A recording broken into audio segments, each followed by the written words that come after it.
NFL, etc. 88, terça-feira, 24 de maio de 2022.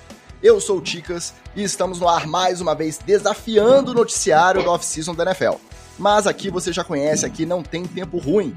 Afinal, este singelo podcast é formado por especialistas na nobre arte do enchimento de linguiça. Começando com ele, o homem que eu tenho certeza que já espremeu muita pauta quando ele era jornalista, já farejou muita embromação quando ele era o editor, o Wallace Matos, o nosso Oli. Fala, Oli, estão dizendo por aí que o episódio de hoje vai ter até uma sessão sobre college football para fechar o tempo combinado do episódio com os nossos patrocinadores. Essa informação procede ou não? Fala Ticas, fala Magal, fala galera ligada no NFL, etc. Nesta gravação ao vivo, cujo social media do Twitter já anunciou. Então vocês desculpem aí pelo atraso. Ele disse que era 7 horas, mais ou menos, então tá dentro do tempo ainda. Até 7h59 e 59 é 7 horas, né? A nossa margem de erro, meu amigo, ela é muito flexível, extremamente. Então, 7 horas mais ou menos é até 8 horas. E voltando aqui à sua pergunta, eu diria mais que é menos college e mais rinha de velho mesmo, mas dessa parte eu entendo, né, que velho gosta de brigar. Então, é meio college, meio rinha de velho. A gente fala de college, fala que vai ter rinha de velho. O Pablo Bira já brota na gravação. Essa anteninha dele, sempre ligada, querendo falar de college de futebol aqui. Hoje, ele vai às forras. Tá falando uns desaforos aqui também pro apresentador desse podcast, mas eu não vou entrar nesse mérito, não. Tá? Quem tiver aí no chat, por favor, ignore. Um abraço pra você, meu amigo Pablo Bira. Seja bem-vindo. Nosso outro especialista, que também já tá na área, é ele. Um homem que também já provou do próprio veneno, que já enrolou quando ele era aluno e que com certeza também já foi enrolado quando ele era professor. Luiz Vitorino, o nosso Magal. Fala, Magal, sob a luz da psicologia, a capacidade de falar muito sobre pouca coisa pode ser considerada uma vantagem competitiva pelos analistas de RH ao compararem candidatos para uma mesma vaga, sim ou não? Fala, meus amigos do NFL, etc. Não deveria ser vantagem, Ticas, mas infelizmente em muitos casos é. E vou te falar mais, você falou aí que eu enrolei como aluno, fui enrolado. Na verdade, eu fiz o combo, eu enrolei como professor. Porque eu já passei vídeo na sala, já fiz aquele famoso trabalho em grupo, quem terminar tá liberado. Entendeu? Isso aí é um clássico da pedagogia superior. Isso aí, sucesso demais. Tenho certeza que é um professor que é lembrado com muito carinho pelos alunos. Até hoje, não me largam essas desgraças. Já os subordinados do nosso editor aqui do podcast talvez não sejam, porque acredito que lá a banda tocava diferente. Mas se você chegou até aqui pensando se vale a pena continuar ou não esse episódio, calma. Confia no pauteiro, acredite na nossa palavra. Hoje vai ter muito assunto ainda dividido entre o Headlines e o Treta na TL. NFL, etc. Começaram oficialmente as OTAs. O que são as OTAs? Aquela fase da intertemporada em que os times já podem conduzir atividades em campo, com os times completos, já podem colocar ataque contra defesa, só não pode ter contato, obviamente. Não coloca pad, não vai bater no coleguinha, mas vai treinar as jogadas ali uma unidade contra a outra. Como esperado, os figurões e os envolvidos nas disputas contratuais não compareceram. Então, vale para Aaron Rodgers, Kyler Murray, Baker Mayfield, Deebo Samuel, Aaron Donald, Terry McLaurin. A lista é imensa. Se eu quiser ficar citando o nome aqui, parece que tem mais gente que não compareceu do que compareceu. Todo mundo aí prolongando mais um pouquinho as férias. A essa altura, no ano passado, é importante a gente lembrar que a NFLPA, a Associação de Jogadores, estava protestando contra esses treinos voluntários, as sessões aí que são programadas com antecedência, no acordo entre os times e a Associação de Jogadores. Só que ano passado a NFLPA tinha o pretexto, o motivo, na verdade, muito bom para falar para não treinarem, que era a pandemia, que o pessoal ainda não estava 100% vacinado, não se sentia seguro, que o risco de contágio existia.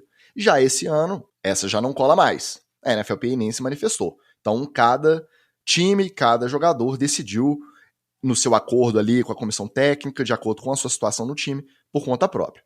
E aí, a gente pensa, os veteranos tentando cada vez mais se preservar, cada vez ter mais tempo de descanso, porque eles sentiram nesses últimos 2 anos, sem participar desses treinos voluntários, que eles ficaram mais inteiros durante a temporada. Ao mesmo tempo, os calouros, o pessoal mais novato, segundo, terceiro ano, precisa ainda dessas repetições, precisa se adaptar ainda aos seus times.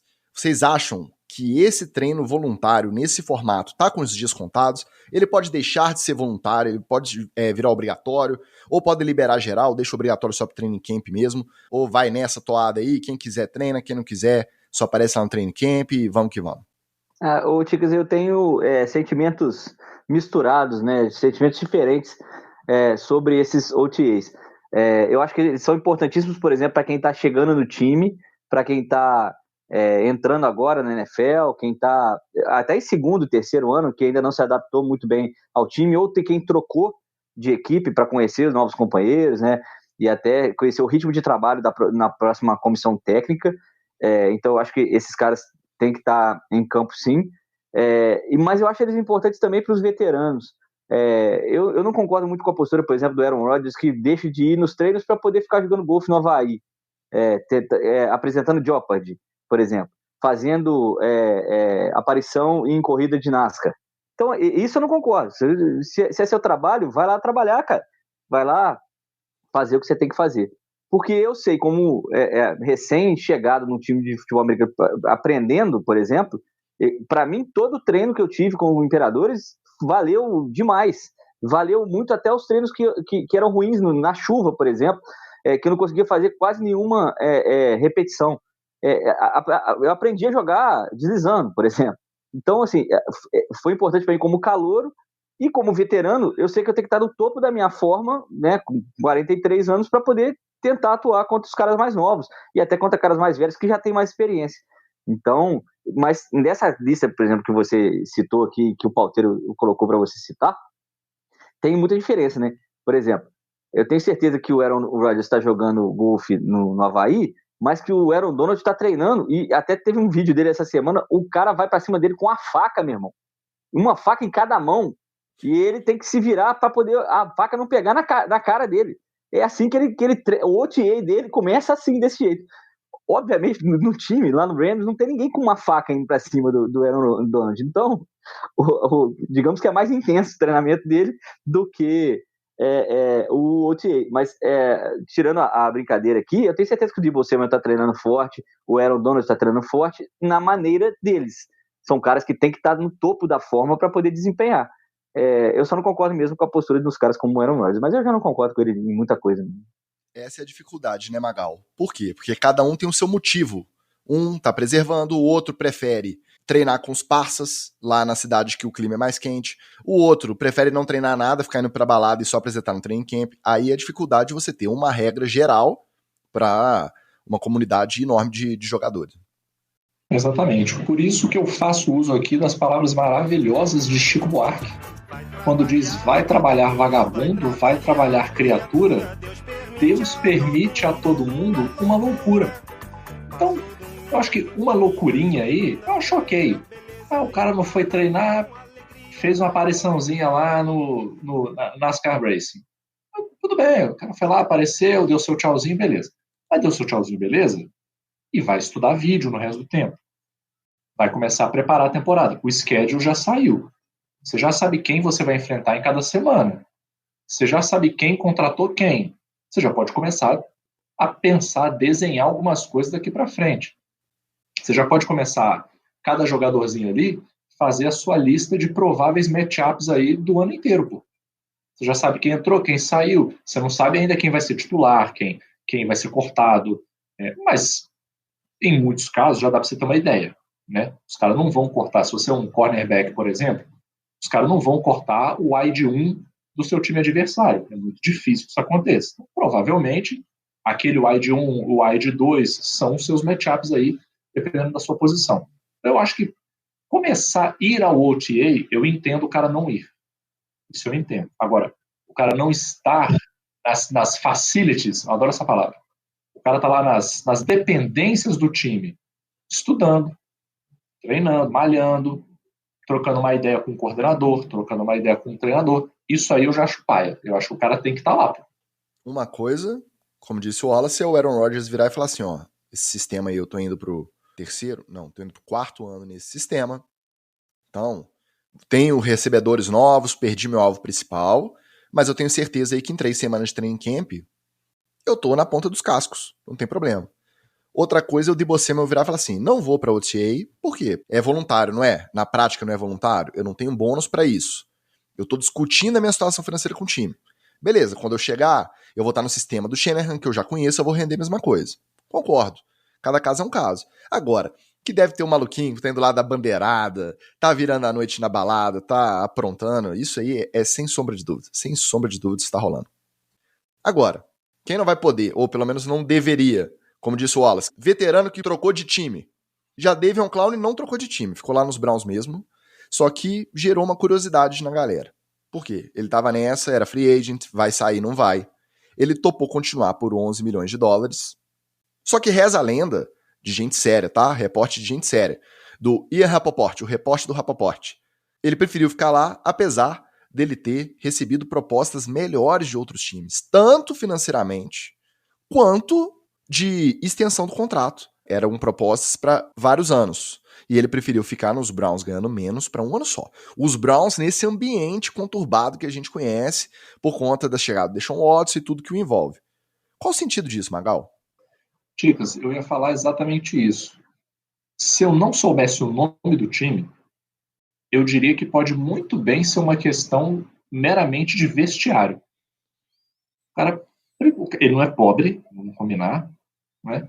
Ele preferiu receber menos para estar num vestiário que ele está mais acostumado, uma comissão técnica que ele está acostumado. E a gente fica aqui diversas situações falando que, né, o cara não pode pensar só no dinheiro, que tem outras coisas, tarará. E se não fosse nos Browns, eu diria que esse era o caso do Jadeveon Clowney. Não, eu prefiro ganhar menos e ficar num time que eu já conheço, que eu conheço a comissão técnica, eu me sinto bem aqui, eu estou instalado aqui. A gente agora, fala, sendo né, nos Magal, Browns... não ter que mexer com a mudança, mudar os meninos de colégio. Entendeu? Cara, não quis, e ok. Isso eu acho tranquilo. Agora, sendo nos Browns, é uma parada que me deixa um pouco ressabiado. Porque não é nem um time assim que... não é um Jets, por exemplo, tá? Que estaria naquela situação de, cara, a gente está perdendo, não tem perspectiva de melhoria para esse ano, vai ser esse rame-rame aí de sempre. Não, cara, é um time que está com um vestiário extremamente complicado. Eu arriscaria dizer o vestiário mais complicado dos 32 times da NFL. Assim, os caras conseguiram trazer a maior distração possível para dentro do vestiário deles. Então, assim, por que o Clowney resolveu ficar lá? Para mim só pode ser duas coisas, tipos. Ou tem alguma coisa aí no vestiário, na conversa com os dirigentes, que ninguém sabe, que ficou ali entre as quatro paredes, alguma coisa ali que ninguém sabe, ou eu não boto minha mão no fogo por ele, ou o Jadeveon Clowney está apostando que o Deshaun Watson vai chegar, vai jogar bem, que vai ser um cara superior ao Baker Mayfield e que eles têm chances reais de pegar playoff e de ir bem. E ele não quis sair porque, né, aí volta um pouco daquilo que eu comecei falando. É um sistema defensivo que ele já conhece, uma CT que ele já conhece, ele já está acostumado ali com o playbook defensivo, e ele está ignorando a parte pessoal do Deshaun Watson e está acreditando que eles estão com um QB melhor e que esse ano a coisa vai, mesmo tendo perdido o Jarvis Landry. Não sei, cara, mas eu não boto minha mão no fogo pelo Jadeveon Clowney. Eu gostava muito dele quando ele entrou na NFL, foi um dos poucos caras que eu acompanhei um pouco no college, gostei da transição dele, mas depois disso aí, cara, foi só ladeira abaixo. Eu acrescentaria mais que o Jadeveon Clowney tem um parafuso a menos, né? Só o terceiro motivo é esse, que ele realmente é piradinho. Famoso piroquinha da cabeça. Que o nosso amigo Anderson nos desculpe, mas querer ficar em Cleveland para ganhar menos, meu amigo, tem que ter um negócio muito, muito estranho rolando por trás dos bastidores mesmo. Não tem como, não. É difícil demais de entender. Já um que é facinho de entender. Nick Foles, desde o ano passado, estava prometendo. Só que ano passado não levaram para não gerar aquele constrangimento, de novo, dele pegar outro banco pro Carson Wentz e ter que entrar para resolver. Aí agora, finalmente, ele foi para os Colts reencontrar o Frank Reich, técnico que era coordenador ofensivo, quando ele foi o MVP do Super Bowl 52, ganhando dos Patriots. Ai, que lembrança maravilhosa. E agora ele vai lá esquentar o banco para o Matt Ryan, que a gente sabe que não é nenhum garotão, apesar de não ter muito histórico de lesão, é sempre um risco que corre, pelo menos você tem essa garantia no seu banco, a salvaguarda de um quarterback que conhece mais ou menos o sistema, apesar de ter bastante tempo já, né, entre o período que ele passou nos Jaguars e nos Bears, e ele vai se reencontrar com o Frank Reich. Bom negócio, né, Wallace? Bom negócio, e é aquilo, né? O Magal sempre diz aqui nesses mistérios da mente humana que a gente quer reviver momentos de felicidade, alegria, encanto e poesia nas nossas vidas. Sempre que a gente viveu algo muito bom, a gente quer reviver aquilo ali, a química entre duas pessoas. Eu tenho a sorte de fazer isso sempre com a minha digníssima aqui, a Carol, né? Então a gente tá sempre na mesma sintonia. O Nick Foles e o Frank Reich querem isso aí de novo, né? Eles querem novamente essa sintonia maravilhosa que levou o título do SB 52 lá, com o Nick Foles de MVP. Mas eu acho que dessa vez não vai ter jeito não, porque o Ryan não tem esse histórico de lesão. Como você disse, só a idade pode aí tirar o Matt Ryan do campo, né? Numa contusão que é inédita na carreira dele. Agora, até estranho chegar aqui e Miami não ter contratado ninguém, né, Magal? Super estranho, cara. É aquele famoso, na hora do buraco, quando o jogador antes de você rapa o lixo, entendeu? Aí você ia pegar uma coisa da lixeira, mas o cara rapou a lixeira, aí você tem que comprar uma carta nova. Basicamente isso. Mas, cara, eu também gosto do Nick Foles, assim. Ele é uma boa segunda opção. Ele é um bom cara para você ter no banco ali, porque ele é um cara tranquilo, ele faz o seu serviço ali honesto, como gosta de dizer o Mudo, nosso head coach aqui do Imperadores. O cara é honesto. Ele não voa, ele não brilha, ele não é um gênio da bola. Mas, cara, a gente viu aí no ano passado os times catando cavaco com reservas bem piores do que o Nick Foles, né?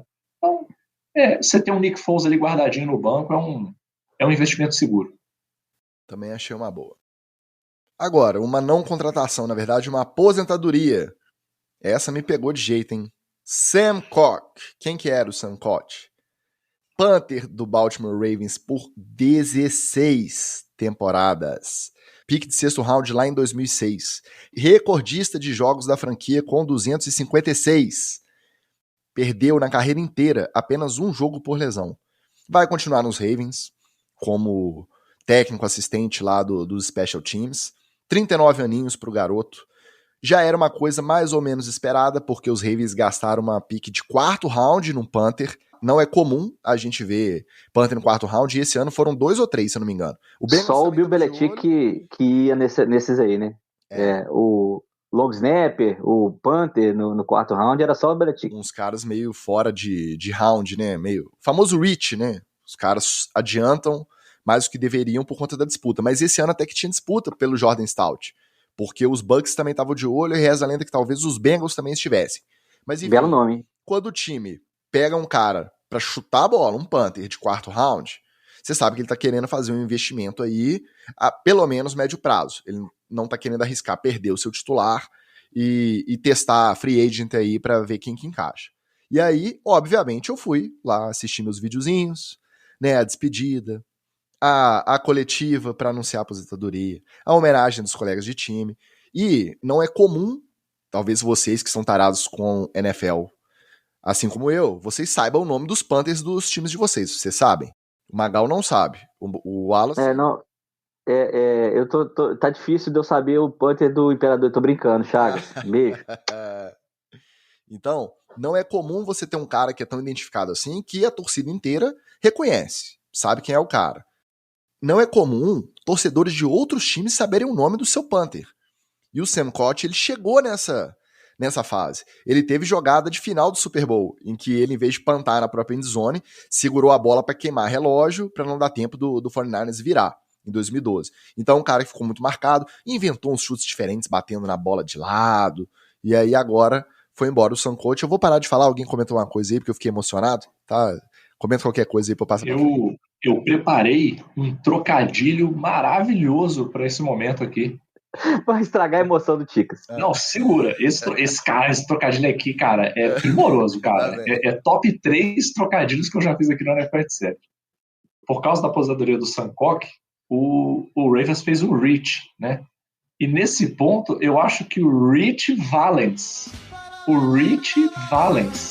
Jesus, eu vou desligar a câmera aqui.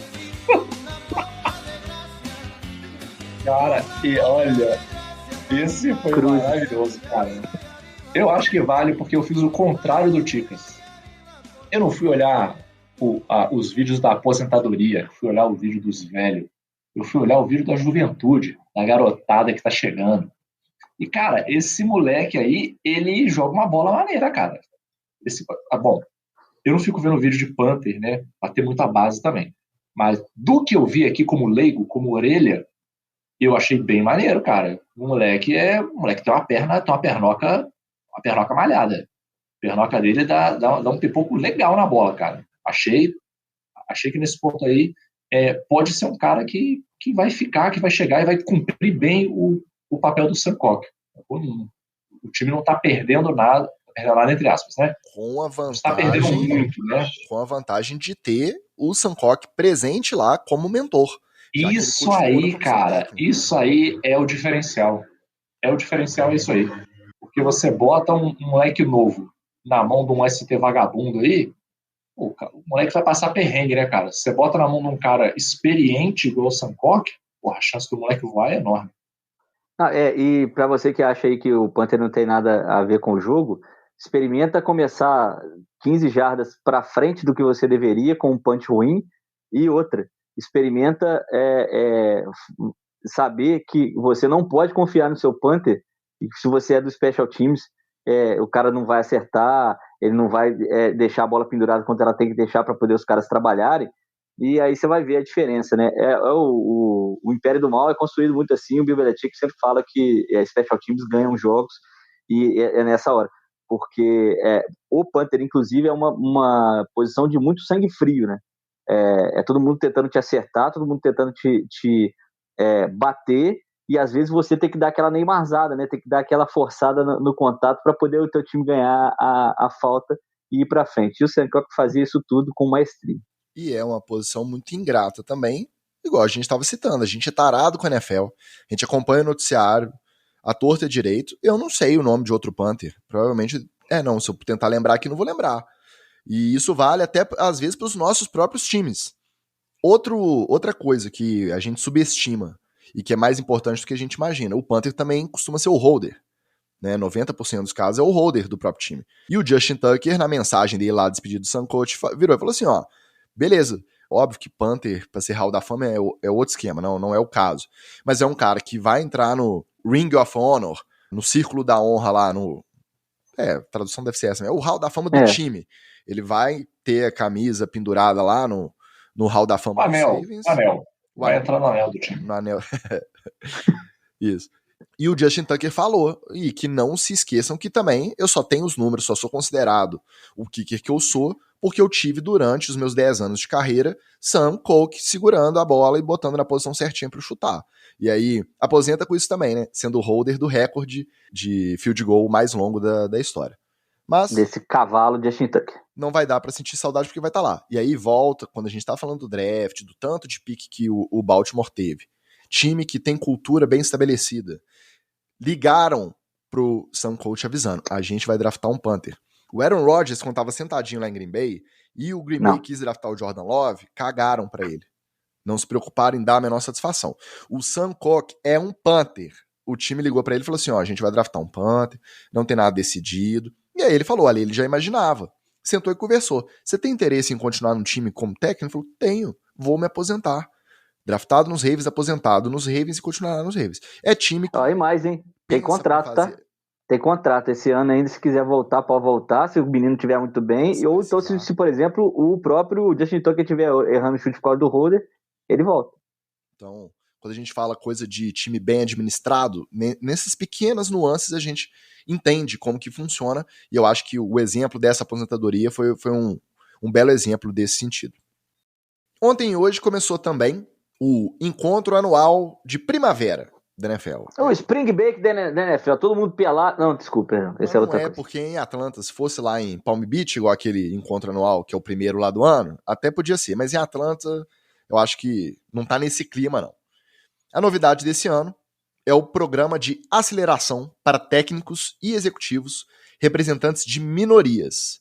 Os prospectos indicados, né, que tem esse perfil aí, indicados por cada time, terão a oportunidade de participar de treinamentos de liderança com facilitadores e especialistas em operações de futebol americano, além de terem contato direto com representantes dos outros times para se apresentar, falar um pouco sobre a carreira. É o famoso network ali presencial, né? Porque não estarão todos os donos, mas todos os times terão representantes ali e representantes que são influentes na hora de decidirem as contratações.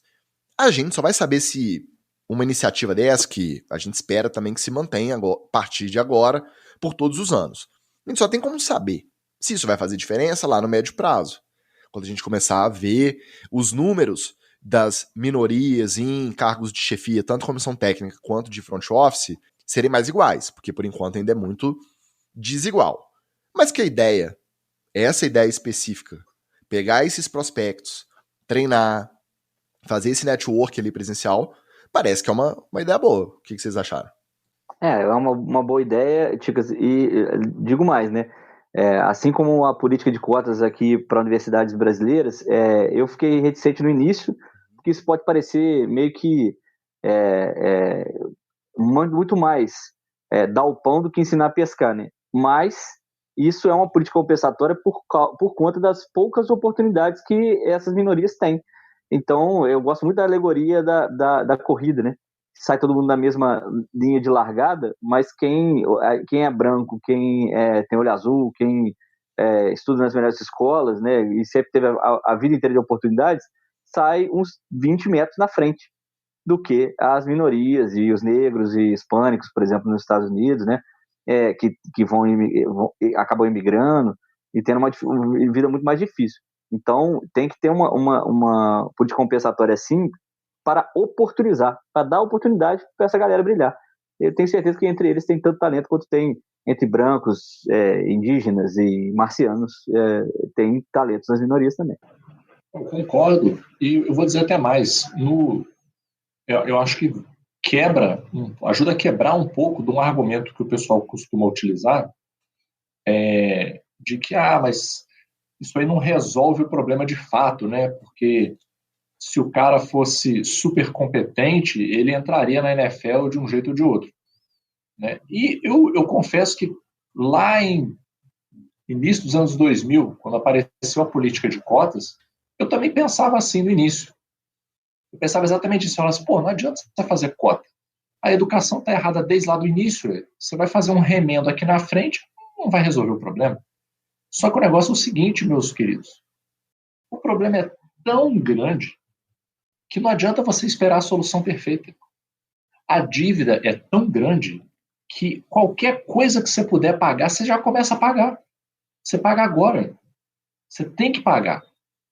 Entendeu? E da mesma forma como aconteceu com as cotas, eu espero que aconteça também com esse tipo de programa na NFL. Os caras percebam que, cara, a gente estava deixando muito talento de fora por questões alheias à própria capacidade do cara, e agora com um programa desse tipo a gente consegue pelo menos começar a resolver o problema. Óbvio, o ideal é que você resolva o problema como inteiro, né? Mas se você não consegue resolver o problema como inteiro no curto prazo você consegue implementar um programa desse e ajudar pelo menos uma parte desse pessoal a ter uma oportunidade real, né? Então eu espero que o programa funcione, que ele vá bem, e eu, inclusive, apostaria mais. Da mesma forma como a gente viu na educação, que hoje, né, que a gente já tem anos de políticas de cotas já, a gente viu que foi incrivelmente positivo, e muitas daquelas críticas que existiam lá no início se provaram completamente erradas, né? O cara vai entrar na universidade e não vai aguentar o ritmo, porque ele não tem uma boa base. E todas essas conversas, a gente vai ver que isso aí vai cair. Ao longo do tempo a gente vai ver que isso vai cair, e eu espero que a gente tenha, e esse talvez seja o melhor efeito, uma formação né, uma maior diversidade dentro dos gestores da NFL que impeçam ou que pelo menos dificultem que esses absurdos que a gente vê que sempre acontece continuem acontecendo. Porque se você tem, por exemplo, assédio sexual de forma espalhada entre os times, isso acontece porque você tem 5%, 2% de mulheres na gestão. Quando você tiver 30%, 40% de mulheres na gestão, é muito mais difícil que isso vá continuar acontecendo. E da mesma forma com todas as outras minorias. Então, eu espero que o programa engate, que ele embale e que o pessoal que entre mostre que o programa merece mais investimento e que merece que seja espalhado para outras áreas, para a parte técnica, para a NFL inteira, entendeu? Porque o caminho é esse. O caminho é esse, não tem outro caminho. Apesar dos termos extremamente Faria Limers, que é um programa de aceleração, aí a presença de especialistas facilitadores para o desenvolvimento de treinamento de liderança com os prospectos. Leadership Development. Papito, apesar Stonks. dos termos, né? Stonks, da forma que foi tratado, esse é um caso em que quando você para pensar na ideia, ele não se enquadra naquilo que o Magal sempre cita, nos famosos empty fluffy gestures, nos gestos fofinhos e vazios. Isso parece que faz um sentido, porque não é uma resposta imediata. Mesmo de início, você sabe que isso não vai virar, não vai sair alguém dessa reunião desse ano e vai virar head coach na próxima off-season. Não vai. Você sabe que isso é um trabalho que, se continuar sendo feito ano a ano, vai render frutos lá na frente, no médio prazo. Então, por isso que eu achei bacana a iniciativa. É lógico que a gente quer ver dando resultado rápido, mas eu acho que lá na frente isso vai fazer todo sentido. E desde já rezando para que quem entre nesses programas não se esqueça de onde veio, de como é que veio, por que veio, e não entre já direto na bolha dos donos ali e se acha que é igual a eles e vai se misturar e perpetuar práticas que são discriminatórias, homofóbicas, misóginas, racistas, etc. Exatamente. Mas aí cai naquilo que o Magal usou de exemplo também. A partir do momento que esses espaços vão sendo mais preenchidos pelas minorias, essa desigualdade, essa opressão passa também a diminuir junto, né? Por conta justamente da presença mais diversa. Mas tem muita. Só para não esticar muito, tem muitas vezes que o oprimido ele sonha em virar o opressor, não em facilitar que não haja mais opressão. Sim, então, se ele for sozinho, né? Se ele for o único, ele acha que é pura meritocracia dele, e não porque é uma coisa que está funcionando dentro de um sistema. Bom, então, já rendemos bastante. É porque quando a gente fala igual, a gente aqui do NFL, etc., já viu, né? Falou em desigualdade, igualdade, a gente fica demais, cara. doido pra ver a NFL mais justa e a gente não se controla. Mas vamos seguir com a pauta. Divulgado o relatório oficial da Polícia da Flórida sobre a morte trágica do Dwayne Haskins. A conclusão da investigação é que a morte foi mesmo acidental, já que os motoristas envolvidos no atropelamento não apresentavam sinais de embriaguez nem trafegavam acima do limite de velocidade. Já o Dwayne Haskins apresentou uma quantidade de álcool no sangue 3 vezes maior que a permitida para dirigir, e o laudo toxicológico também apontou a presença de cetamina, um remédio anestésico que pode causar confusão mental, agitação e alucinações quando o efeito desse remédio vai passando. Então o efeito vai acabando e a pessoa pode ter alucinação, pode ficar agitada como efeito colateral. Não que a gente fique surpreso, infelizmente a gente já imaginava que poderia ser alguma circunstância nesse sentido, mas a gente lembra da sensação que a gente teve quando a gente teve a notícia, né? Um lamento, porque desde o início parecia, desde sempre, uma morte que poderia ser evitada. Realmente poderia, né, cara? É muito triste, porque a tendência natural do pessoal é já sair metendo o dedo, né? Ah, também tá vendo aí, ó. Ah, tava bêbado, tava drogado, não sei o que, é isso aí que acontece, né? Amigo, mas as coisas não são bem assim, né? Primeiramente, pô, o cara era jovem, cara. Um moleque jovem. Que moleque jovem aí que nunca encheu a cara, nunca perdeu a linha, entendeu? Aí, o cara jovem, rico, famoso, de uma hora pra outra, entendeu? Ainda mais na posição dele, né? O cara quarterback, então, cara, provavelmente desde o high school, o cara era relativamente famoso ali nos meios onde ele circulava. Então, é muito difícil o cara manter a linha, né? Se manter regrado, não abusar de álcool, não abusar de drogas. São muitas pressões, cara. A gente não pode cair nessa crítica fácil de achar que é pura malandragem, né? Não é só malandragem, assim, né? O cara começa a fazer abuso de substância por uma série de razões, entendeu? Uma delas, simplesmente pelo fato de ser jovens. Simplesmente, o jovem é assim. Ah, mas o meu primo é jovem, ele só vai na igreja. Meu filho, o seu primo não é a regra.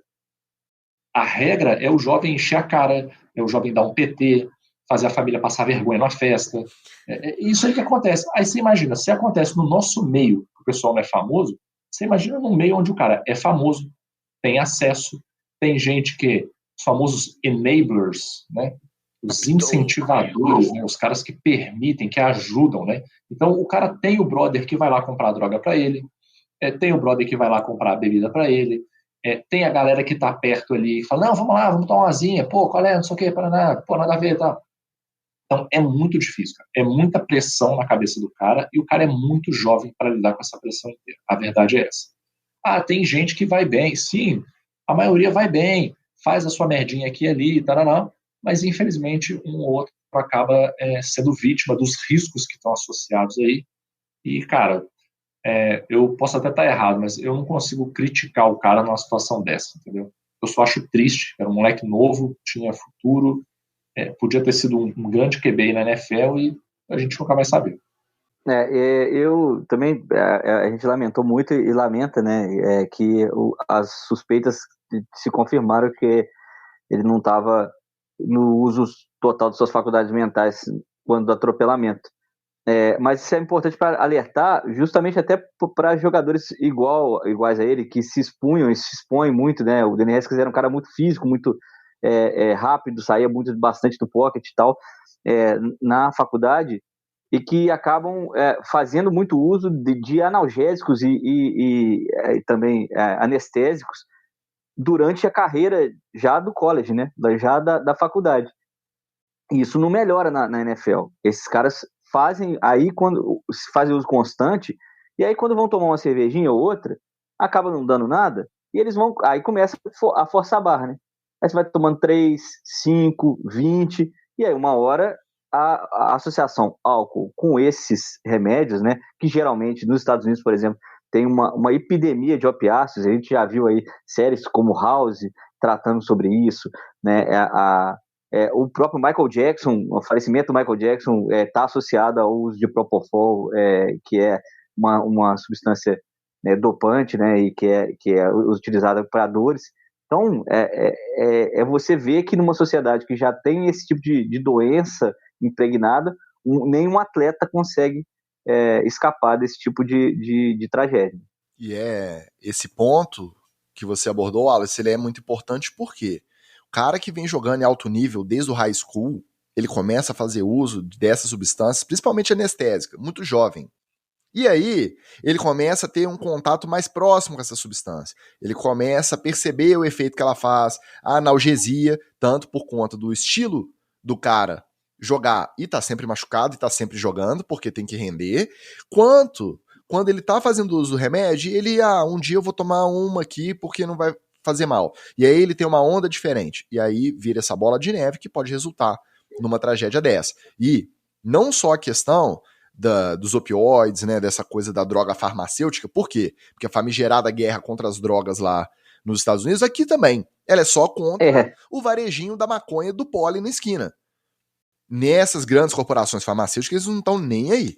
Né, o uso é indiscriminado e não é 1 ou 2 casos. Até bem pouco tempo, o pessoal falava que os opiáceos não causavam dependência. Teve estudos bancados pelas indústrias farmacêuticas falando que não tinha risco, o risco era 0,5. E aí, cientistas sérios foram estudar a questão. Né? Não precisa ir muito longe, não.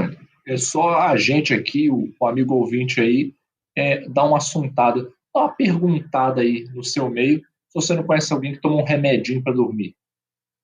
E que já não, se eu não tomar meu remedinho para dormir, eu não consigo dormir. Isso é um vício.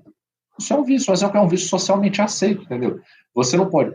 A hipocrisia funciona nesse ponto de que Você não pode virar e falar assim, não, toda noite eu fumo umzinho pra poder dormir, só pra dar aquele relax, aí pronto, maconheiro. Maconheiro Já safado. carimbou, né? Pum. 8 jogos Agora, de suspensão, sem salário. Agora, toma um remedinho pra dormir. O povo até troca. Qual que você toma? Eu tomo esse. Eu já tomei esse. Eu já não tomo mais. E uma coisa que às vezes a gente perde de perspectiva. Pro cara que é atleta, que se machuca, lesiona e tal, cara, o remedinho, é uma parada mágica. É uma parada de outro mundo, cara. É de outro mundo, assim. Eu tive uma brevíssima experiência com isso.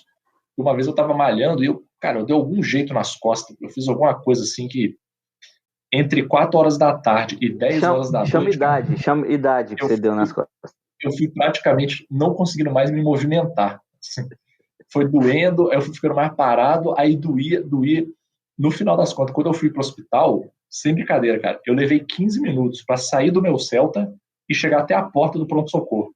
Não, mas aí o Magal, vocês têm que ver que o Magal vestia o Celta, né? Porque o Celta é muito pequeno, ele é muito grande, ele vestia o carro. Verdade. E aí eu pensei assim, eu falei assim, cara, eu vou chegar aqui, eles vão me dar um remédio, eu vou ficar pelo menos umas 2 horas aqui esperando essa porra desse remédio fazer efeito. Cara, eles me deram um remédio na veia, Ticas, em 15 minutos eu tava dentro do meu carro, voltando pra casa dirigindo. Aí tava Sem lá, você já tava pronto pra jogar já. Nenhuma. Eu tava 0 bala, cara. Eu tava 0 bala. Aí você imagina um cara tomar isso desde que ele é adolescente no high school, e aí você chegar pra ele, quando ele já tá adulto, jogando na NFL por um salário enorme, com um contrato enorme pra cumprir, e falar assim, pega leve no Dorflex aí. Não tem condição, né, cara? É um outro mundo de uso da substância, entendeu? Por isso que eu fico com pena desses caras, entendeu? Porque não é achar que o cara é só safado. O cara foi acostumado a tomar remédio, a usar substâncias dos tipos mais variados, bomba e não sei o quê, a vida inteira, cara. Aí não dá pra você virar agora e falar assim, criminoso. Entendeu? Aproveitando que o Tica citou aí, parabéns para as drogas que mais um ano ganharam a guerra às drogas. Exatamente. É claro que não dá pra ficar pensando pontos positivos numa tragédia como essa. Não é nem o nosso papel. Muitas vezes esse discurso vem carregado de muita hipocrisia. Mas, pelo menos que essa molecada nova que está chegando agora, a molecada que ainda está nos níveis intermediários, que está jogando college, está jogando high school, entenda que o problema não é o cara ser doidão e gostar de tomar remédio com álcool. Que o problema é uma coisa mais constante, mais séria da carreira desses caras que querem jogar futebol americano profissionalmente. Antes da gente terminar o Headlines, e vamos terminar numa vibe um pouco melhor, porque deu uma pesada no clima aqui, nosso amigo Anderson aí já foi citado, agora apareceu na nossa transmissão, tá perguntando se a camisa que o Magal está usando na gravação é do Geno Smith. O Magal já aproveitou para fazer um semi-striptease ali e mostrar que a camisa é do Eli Manning, ou seja, do cara que pegou banco pro Geno Smith, justamente na gestão Ben McAdoo lá em Nova York. Essa minha camisa que ela é tão raiz que ela já tem até aquele craquelado do número aqui embaixo aqui, ó. De tanto que já dobrou, que já lavou, tá tudo craquelando já. Essa aqui é 2012, essa camisa, 10 anos. Esse manto aqui, ó. Foi a última vez que me deu alegria. Tá. Vamos seguir. Vamos acabar esse Headlines, porque já foi escolhido, já foi anunciado o time que estrelará o Hard Knocks in-season, aquele Hard Knocks do meio da temporada, que ano passado foi o Indianapolis Colts e não acabou muito bem, né? O protagonismo do Colts no Hard Knocks in-season. Dessa vez será o Arizona Cardinals. Esse Hard Knocks de meio da temporada, ele é engraçado, por quê? Curioso, no mínimo, porque a gente não sabe qual que é o critério para escolher um time. O de antes da temporada, ali do training camp, a gente sabe. Não pode ter ido para os playoffs no ano anterior, não pode estar com head coach novo, não pode ter participado, acho, nos últimos 10 anos, a não ser que se voluntarie. Tem toda uma série de regras. O do meio da temporada, não. Simplesmente veio a notícia, Arizona Cardinals, Hard Knocks. Vai começar ali, igual ano passado, os Colts. Semana 6, semana 7, meados de novembro, eles começam a exibição do programa e eles seguem o time até onde o time for. Então, se o time pegar playoff, eles vão até os playoffs. Não param na regular, não. Pararam ano passado porque os Colts perderam o último jogo dos Jaguars e não conseguiram chegar nos playoffs. Aí a gente para pra pensar. Legal, Arizona Cardinals, além de ter muita estrela, porque tem J.J. Watt, tem A.J. Green, que já tá brilhando menos a estrelinha dele, mas tá lá. Tem muita narrativa. Tem o Kyler Murray disputando um contrato, mais um que não tá lá nos OTAs. Tem o DeAndre Hopkins suspenso por conta de anabolizante, sendo que até começarem a exibir ele já vai ter voltado pro time. Tem a pressão do Cliff Kingsbury, que todo mundo falou que se começar mais uma temporada indo bem e do meio pra frente decadência total, igual foram as duas últimas, que o cargo dele tá em risco. Então, pensando nessas possibilidades de polêmica, de tretas, pensando na ótica NFL, etc., do time escolhido, escolha maravilhosa, né? Não teremos modorrice, né? Não teremos episódios ruins, né? Terá sempre um drama. Mas eu realmente acho que eles escolhem baseado nos dramas, né? O ano passado foi o Colts porque, obviamente, o Carson Wentz não ia levar o time a lugar nenhum. E eles meio que escolheram, falaram assim, vamos ver a derrocada de Carson Wentz, o canto do cisne de um rapaz que quase ganhou um Super Bowl, mas acabou cedendo para o Nick Foles a honra de levar o time à vitória na pós-temporada. Essas narrativas são todas muito boas do Cardinals, mas eu vou prestar atenção mais na do Kyler Murray. Esse é um cara que precisa, não sei nem se continua no Cardinals, né, no ano que vem, mas ele precisa de uma temporada de exceção, uma temporada de brilho, pro tanto de potencial que ele já apresentou e de diversão, né, que ele já apresentou na liga. Eu vou ficar de olho nele. O DeAndre Hopkins provavelmente é uma das últimas temporadas. AJ Green também já está caminhando para o final da carreira. Então, e adicionando isso tudo aí, a gente ainda tem o pessoal do backfield, né? Os running backs do Cardinals também vão dar o que falar. Eu acho que foi só pela possibilidade de tretas mesmo. Eu espero que tenha mais reviravoltas do que o Pantanal, com o filho do Juventino retornando agora. Maravilhoso. O Pantanal tá maravilhoso.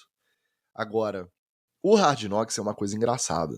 Porque desde que começaram as redes sociais aí, os times com as próprias equipes de rede social, filmando o treino o dia inteiro, postando muito conteúdo, a tendência que eu imaginava era que o Hard Knocks caísse ainda mais em desuso. Que a galera não ia ficar se importando tanto. Só que aí eu tenho que lembrar que eu já tô do outro lado dessa moeda. Eu, e acredito que grande parte da torcida, que acompanha mais de perto, principalmente nos Estados Unidos, não é uma galera que fica acompanhando os times e os treinos no TikTok, por exemplo. É uma galera que gosta começa aquela imagem aérea do centro de treinamento, aí vem aquela voz daquele locutor tradicional que desde que a gente assiste, sei lá, desde que começou o Hard Knocks é o mesmo, né? Aquela voz tranquila ali, e ele começa a citar, os times estão se preparando nessa fase do ano. Então, tem esse fator nostalgia, e pra mim é um produto completamente diferente. Eu não vou pegar o Arizona Cardinals e ficar procurando aí no TikTok, ficar vendo o que aconteceu lá. Até porque o que tem de imagem transmitida da própria equipe do time não tem nada negativo. O Hard Knocks, ele fica no meio do caminho. Ele também não esculacha, mas ele também não fica passando pano. O Hard Knocks é o Drive to Survive dos caras, pra quem é mais novo aí. É uma boa comparação. Então ele dá uma passadinha de pano? Dá. Ele evita algumas cenas mais tensas. Pararam com aquela vergonha alheia de mostrar os cortes de todo mundo, aquele antes da temporada, né? O do training camp. Toda hora o cara ia ser chama cortado. No escritório, né? Agora eles estão pensando... Mas a vergonha alheia não foi totalmente cortada, não, porque teve o talquinho do Ezekiel Elliott, né? Não, ainda tem esses momentos aí, mas por mim pode continuar tendo, porque eu gostei, eu assisti o do Colts ano passado.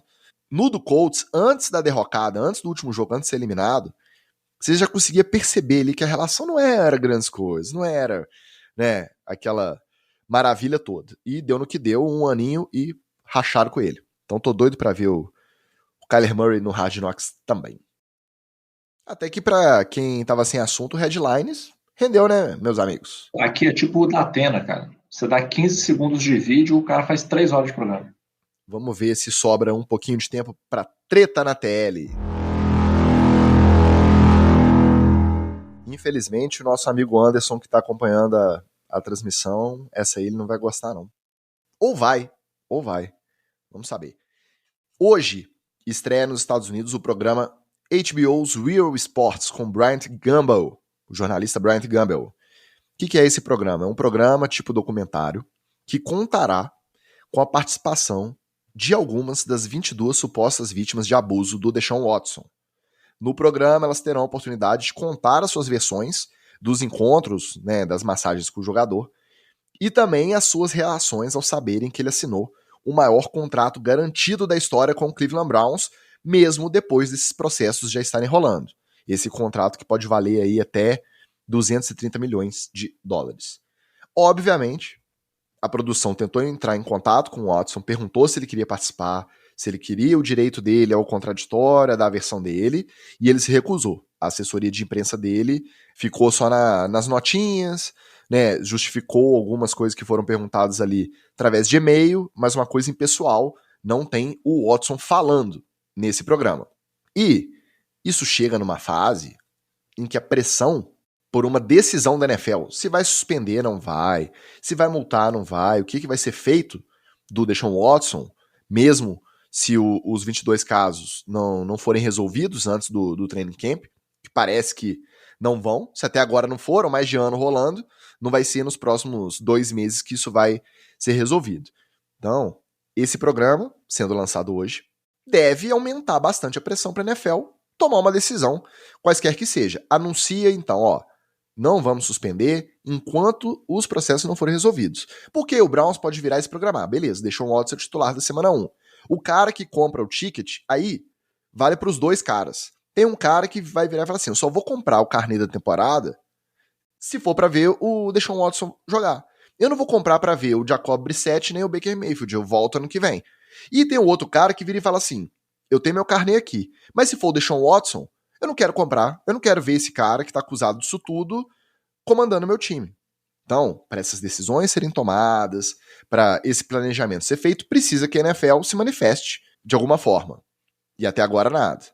Esse programa pode aumentar essa pressão. Além disso, tem uma parte da imprensa americana, aquela parte que é meio NFL etc também, que gosta de um bastidor, de ler nas entrelinhas, que acredita que feriados como o da próxima segunda-feira nos Estados Unidos, o famoso Memorial Day, que é um desses feriados, começou a primavera, o pessoal começa a sair de casa, fica menos online, faz mais atividade céu aberto. Nesses momentos que a galera tá menos conectada, menos online, menos ávida por informação, por ficar rodando o Twitter, são esses momentos que a NFL aproveita para divulgar notícias mais polêmicas, porque aí acaba que elas repercutem menos. Que aí... o Memorial Day é tão grande que tem as 500 milhas de Indianápolis, sempre no domingo antes do Memorial Day, para poder inaugurar essa fase aí dos Estados Unidos. Então, assim, é a fase de eventos, né, lá nos Estados Unidos, né, Tio? Exatamente. Então, estão apostando que pode ter alguma novidade essa semana por conta, tanto do programa que vai ser lançado hoje, na terça-feira, 24 de maio, vai ser lançado hoje daqui a pouco, quanto pelo fato desse final de semana ser um dos finais de semana de evento emendado aí, de feriado emendado, mais tradicionais nos Estados Unidos. Vocês acham que a gente vai ter novidade ou não? Cara, eu não sei. Vou te falar o que vai acontecer. Hoje, quando estiver passando o documentário, vai ter a cúpula dos Browns reunida e a cúpula da NFL reunida. E cada intervalo da exibição, eles vão sentar e vão trocar ideia, fazer uma avaliação de prejuízo. É isso que eles vão fazer. Qual foi o risco gerado, qual a imagem que passou, qual foi o tom. Não, isso aqui foi light, foi suave, isso é gerenciável, isso aqui foi pesado, isso aqui vai ser difícil contornar. Eles vão estar assim... Para fazer o famoso planejamento de contenção de danos, né? Exatamente. Eles vão estar ali, acompanhando, medindo, calculando, para chegar no final e ter uma primeira ideia assim de, bom, qual que é a nossa primeira visão disso aqui? Nossa primeira visão disso aqui é que o documentário foi uma bomba e nós vamos ter que gerenciar isso. Ou, cara, o documentário foi um chuchu na água, um negócio não vai acrescentar nada, sem sabor, sem tempero, esquece, toca o barco, vai todo mundo dormir. Numa segunda etapa, eles vão avaliar o efeito disso nas redes sociais, né?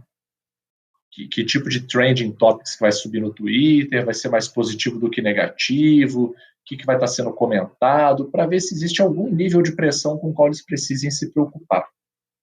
Se efetivamente eles perceberem, numa etapa ou na outra, que existe algo para se preocupar, vai sentar a cúpula da NFL, vai sentar com a cúpula dos Browns e eles vão decidir o que vale a pena fazer pensando única e exclusivamente no famoso tchim, no dinheiro. Vai dar prejuízo ou vai dar lucro? É basicamente isso. Eu até chutaria que essa porcentagem que você falou, Ticas, os caras já têm isso em número. Eles já têm mais ou menos uma noção de quantos por cento de ticket holder vai assistir por causa do Deshaun Watson e vai comprar, ou quantos por cento que não vão comprar porque é o Deshaun Watson e vão esperar. Isso eles já vão ter. Eles devem ter executado algumas pesquisas quantitativas ali para poder ter uma noção de como é a recepção. E eles têm aprendizado em relação a isso. Eu lembro que ali, logo que o Kaepernick saiu, teve um movimento ali de boicote à NFL. Assim. Um monte de gente falando que, cara, não vou mais assistir a NFL então, por causa disso. É um movimento bem fraco, vamos ser sinceros, né? É bem pouco expressivo. Tem pessoas que mantêm até hoje. Se você olhar em rede social, tem gente que fala, cara, não voltei mais a assistir a NFL, acabou, não assisto mais, tá? Então eles já têm até um certo histórico de aprendizado, assim, né? De qual é o tanto de borracha, de lenha que o cara pode fazer e ainda assim as pessoas vão comprar ticket, ainda assim elas vão estar no estádio. Então, para mim, vai ser tudo uma grande avaliação de risco de investimento. Vai ser basicamente isso que vai acontecer. E, assim, eu não tenho como dizer o que vai acontecer, porque tudo depende do tom que a HBO vai dar para esse documentário, sei lá, né, para esse programa aí. Eu espero que seja o tom mais pesado possível. Mais pesado possível. Eu quero que seja de alborguete para baixo, assim. Eu quero que seja notícias populares, espremer e escorrer sangue, assim. Eu quero que seja tenso, incômodo. Eu quero que dê ânsia nas pessoas para chegar no final do programa e os caras falam assim, cara, não tem jeito. Não tem como a gente não falar nada do cara. Assim, nós vamos ter que tomar decisão. Vamos punir ele, vamos suspender, alguma coisa vamos ter que fazer, porque tá feio demais, não vai ter como. Eu espero que no final das contas seja esse o resultado. Mas saber mesmo, não sei. Tomara que role um linkão aí para poder assistir também, porque eu tô curioso para ver esse negócio. Eu acho difícil, eu tô com o Magal do que ele falou, mas eu acho difícil ser tão otimista assim. Eu acho que a NFL ela tem sempre o respaldo de que nenhuma acusação criminal foi para frente ainda e que ele não foi condenado pela justiça para poder manter esse desgraçado em campo. Mas o Wallace, aí é o que o próprio advogado do Watson deu um depoimento que ele foi muito consciente nesse sentido. Que ele não tá brigando mais por conta do que tá rolando judicialmente. Isso é um processo. Essa parte do contrato dele nos Browns e da provável decisão da NFL é a questão da imagem. Porque enquanto é uma notícia escrita, enquanto tem uma só uma das vítimas que teve o áudio de um depoimento divulgado, ela contando um pouco sobre a situação, é uma coisa. Quando você tem um programa que vai ser muito visado, por quê? Porque os casos de família, o Cidade Alerta da Vida não geram muito interesse. Eu acredito que um programa desse, nesse sentido, também gere. E aí, é o que o Magal falou, dependendo de como for apresentada a visão ali, isso pode fazer bastante diferença na questão da opinião pública, que às vezes não tá muito ligada nem na NFL, galera que não acompanha o esporte, que não assiste, vai ficar sabendo, porque vai assistir o programa. E aí, isso sim pode fazer com que os caras se movam. Então, mas eu só tô dizendo que eu não sou tão otimista quanto a uma punição severa pro Watson por conta dessa desculpinha, né, que a NFL vai dar, fala assim, se nem a justiça puniu ele severamente, como é que eu, NFL e tal, e aí fica nos 4 jogos da bola murcha do Brady lá e acabou. Quando ele mereceria pelo menos 1 ano de suspensão com apoio psicológico, programa para tentar se reabilitar e tentar reavaliar para ver se ele um dia poderia voltar a ser um atleta profissional. Mas isso a gente não vai ver acontecendo. 2 pontos importantes aqui do pessoal que está participando no chat. O Lucas diz o seguinte, se o Watson tivesse menos talento, ele estaria na NFL? Se fosse um jogador com menos talento, não estaria jogando. Provavelmente não. Se ele não fosse um quarterback aí que é fora de série, provavelmente quando tá... A gente não pode contar o ano e meio que ele ficou parado. Mas se for contar ele em alto nível, ele rende aí para ser top 3, top 5 quarterbacks. Isso é um fato, né? O talento e o físico ele tem.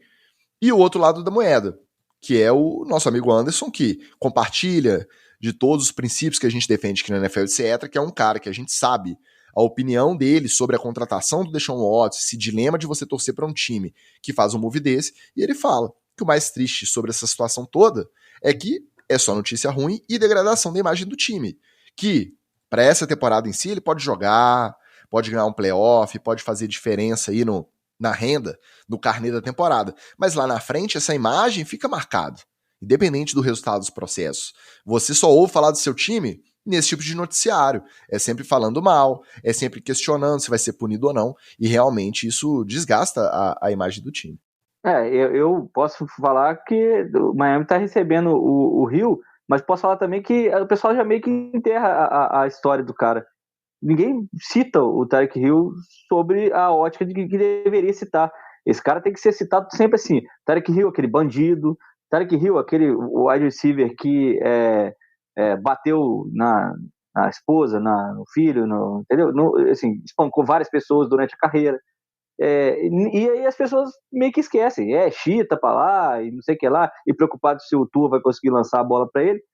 Infelizmente, a aura desses caras dentro de campo acaba suplantando, inclusive, esses casos. Eu acredito que pelo Watson ser um cara talentoso e estar com a lupa em cima dele, por ser o quarterback, acho que vai ser mais difícil ele se livrar. Por exemplo, o Big Ben nunca mais se livrou de todas as acusações para cima dele, de quebrar boate, de agredir mulheres e tal. Então, para sempre ficou lá essa lupa em cima do Big Ben. Eu espero que seja o mínimo que aconteça com o Watson, mas eu acho isso muito pouco. E o Lucas lembra que não bastasse o caso com o Deshaun, que o torcedor de Cleveland já tem que lidar com o histórico do Kareem Hunt, que desde que foi para os Browns se estabeleceu lá. E já tinham, lógico, em outro nível, né? Mas já tinha essa marca. E agora ainda traz o Deshaun Watson. E isso vai acrescentando, né, nessa sensação ruim de quem torce e de que se importa, né? Quem tem bom senso. Porque a gente sabe que muito torcedor não tem. Mas ainda bem, a audiência da NFL, etc., é extremamente qualificada. Aqui só tem torcedor de bom senso e é por isso que a gente compartilha um pouco, né, nesse desgosto da galera que torce pros Browns. E em outros níveis, em outros times, a gente sabe que tem muita gente que também tem que relevar muita coisa para conseguir torcer. A próxima treta, o A.J. Brown. A gente só fala de Brown aqui, um beijo pro Anderson, porque a gente é o que mais fala de Cleveland Browns na face da terra, podcast. Mas só tem Brown, só tem Brown. O Anderson, que é chamado carinhosamente, desde os primórdios da NFL, etc., aqui, de Anderson Brown. Né? A gente nem sabia o sobrenome do camarada, ele era o Anderson Brown. Mas vamos falar do outro Brown, então. O A.J. Brown cancelou um camp de futebol, aquela clínica que ele vai lá, tira foto com as crianças, ensina as crianças a receber bola, aquela parada toda. Estava marcado para o dia 18 de junho, desde antes da trade lá para os Eagles. E ele falou que não tem clima, não tem condição dele promover esse camp, porque desde a troca ele só sofre ameaça na rede social da torcida de Tennessee, que o pessoal fica retalhando, fica ameaçando ele e a família, que não tem clima dele se apresentar pessoalmente lá, justamente no lugar em que ele tem sofrido esse tipo de ameaça pelas redes sociais, que ele não quer levar isso pro presencial, sabendo que ele pode, de repente, estar colocando em risco tanto ele quanto as crianças que estiverem junto com ele lá no camp.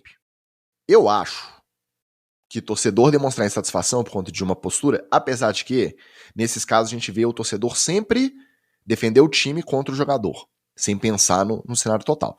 Mas eu acho que o cara ir ali dar uma zoada, é uma coisa. Ameaçar a família é outra coisa. Então, eu acho que realmente não tem clima do Brown voltar para Tennessee para promover um camp.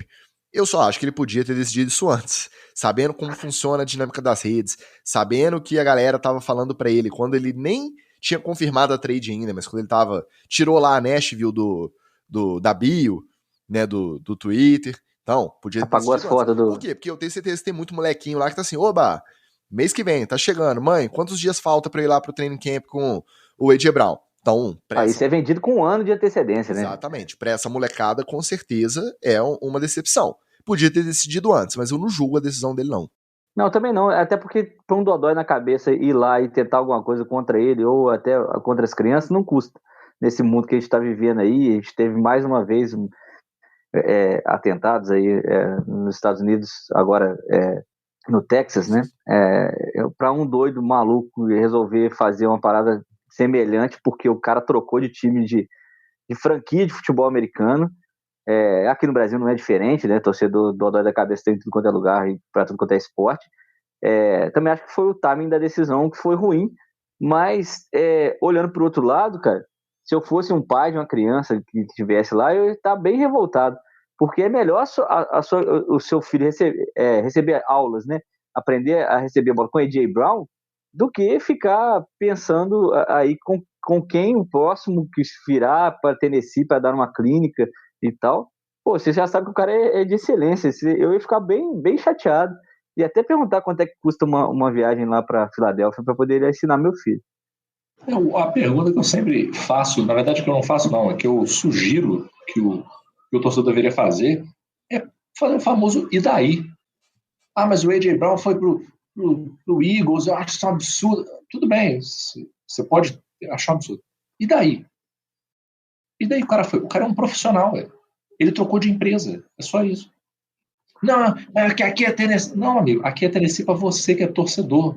Para ele, o Tennessee é o empregador dele. É o cara que assina o contra-cheque. É só isso. Ele pode gostar do time, ele pode desenvolver uma relação com a comunidade. Show de bola. Em última instância, é o empregador dele. E se ele arrumar um empregador melhor, ele vai. Porque é assim que as coisas funcionam. Agora, o cara não tem a mínima maturidade para entender isso, a ponto de, né, estragar um evento que seria fantástico para muitas crianças, né, ter oportunidade, estar próximo ali com o ídolo e tal. Por quê? Porque o torcedor maluco do Tennessee não aceita que o cara trocou o contrato. Então, assim, eu acho que o cara deve ser contra divórcio também, né? O cara deve ser contra divórcio, porque assim, se eu não posso jogar de um time, romper o contrato e ir para o outro, imagina romper um casamento, né? Eu não posso. Até onde eu sei, o A.J. Brown celebrou diante de Deus o contrato dele lá, né? Até que a morte o separe. Mas o casamento do cara foi celebrado assim, pelo menos a princípio. Aí esse pode separar. Esse, não aguento mais essa mulher, tá enchendo meu saco aqui, não aguento mais esse homem, vai para lá. Esse pode rachar, não tem problema. Agora, o cara não aceitar isso, é muita falta de perspectiva, é muito idiota, é ser muito idiota, né? Mas, infelizmente, de idiota, o mundo tá cheio, né? Aqui no Brasil, então, a gente sabe que, né, tá saindo pelo ladrão aí, pelo menos uns 30% fixo ali de idiota a gente sempre tem. Só reforçar que quando a gente fala de reencontros, de jogadores que jogaram muito tempo num time e vão revisitar seu ex-time e reencontrar a torcida, que às vezes ele foi ídolo e tal, que ele jogou lá há muito tempo. A gente adora essas narrativas. A gente acha que o torcedor lá tem que xingar mesmo no estádio, tem que quebrar o pau, tem que fazer da vida do cara um inferno. Isso faz parte. A gente adora, a gente não gosta de ver o Messi chegar no Bernabéu, jogar pra caramba e sacudir a camisa dele pra torcida do Real Madrid. A gente adora. Ameaçar o cara, ameaçar a vida do cara e a família é outro nível. Então, a gente vai continuar aqui reverberando. Sempre que tiver troca de time aí, a gente quer que a torcida acabe com a vida do cara dentro do limite ali do esporte e do campo, né? Passou disso? Não. Passou disso? Faz a piadinha, tio. É tão bom, enche o saco do cara no campo, faz a piadinha lá com ele, faz a plaquinha lá da cara dele. Nota de $2. Sacode nota, entendeu? Pô, faz isso, cara. Agora, cara, olha o nível de doença mental da pessoa, né? Eu vou matar você e a sua família porque você trocou de time. E passa na cabeça do jeito desse, né? O cara vai olhar na rede social, caraca, o maluco lá de Tennessee vai me matar minha família. Eu vou voltar pra jogar em Tennessee, então. Família, estou de volta, rumo ao Super Bowl. Porra, pelo amor de Deus, né? E aí tem que lembrar que ele jogava em Tennessee com o Ryan Tannehill, né? Ele nunca mais vai voltar pra isso, gente. Nunca mais. Mas foi jogar com o Jalen Hurts, então não sei se isso fez muita vantagem ainda não. Qualquer pessoa que não se chame Tannehill já é melhor, tá valendo, né? Uns 10%. É um trauma do período do nosso Tânia lá em Miami que eu vou te contar. Mas agora, falando em trauma de alguém que passou por Miami, quem ouve NFL, etc., sabe muito bem que aqui a gente não trata não gosta, a gente, né? Não fala de college football. Porém, É uma coisa entre você e o Palteiro aí, Ticas. a gente se decide entre nós. Porém, tem treta, que é tão treta que ela extrapola os limites do NFL, etc. e vem parar aqui na pauta. Então, vamos convocar nossa referência de college football aqui, nosso Wallace, que ele vai explicar pra gente sobre essa treta, como se a gente, não, eu vou falar só por mim, como se eu tivesse 5 anos, Wallace. Explica pra mim que treta é essa rinha de velho do college football. Fala pra gente. Chaco Nós, Ticas, é o seguinte, velho em universidade só faz merda. Porque desde o Thornton Mellon, de volta às aulas, né, que ele queria que o filho tivesse toda a mordomia na sessão da tarde, quer dizer, não, na universidade, sei lá. O Thornton Mellon, para quem não sabe, aí, procure aí, De Volta às Aulas, é um filme de sessão da tarde, ele provavelmente está hoje disponível no YouTube, né, já de graça para todo mundo, já deve ser até domínio público. Né, tem o Oingo Boingo tocando em festa, é fantástico, vá lá, vocês vão gostar. Mas velha universidade é isso aí, isso arruma confusão. Então, a gente resolveu trazer aqui uma treta entre 2 treinadores que já foram amigos, já foram colegas de trabalho. Né? Amigos não, né, Magal? Colega de trabalho não pode ficar falando muito assim, não precisa ser amigo, né? Só tem que Nem trabalhar. sempre. Pode até ser, mas não necessariamente. Então, é o Nick Saban, que é técnico de Alabama, né, do Crimson Tide, que seria, na tradução livre, a Maré Vermelha, né? Maré Carmim, mas eles falam que é Maré Vermelha para poder ficar mais bonito.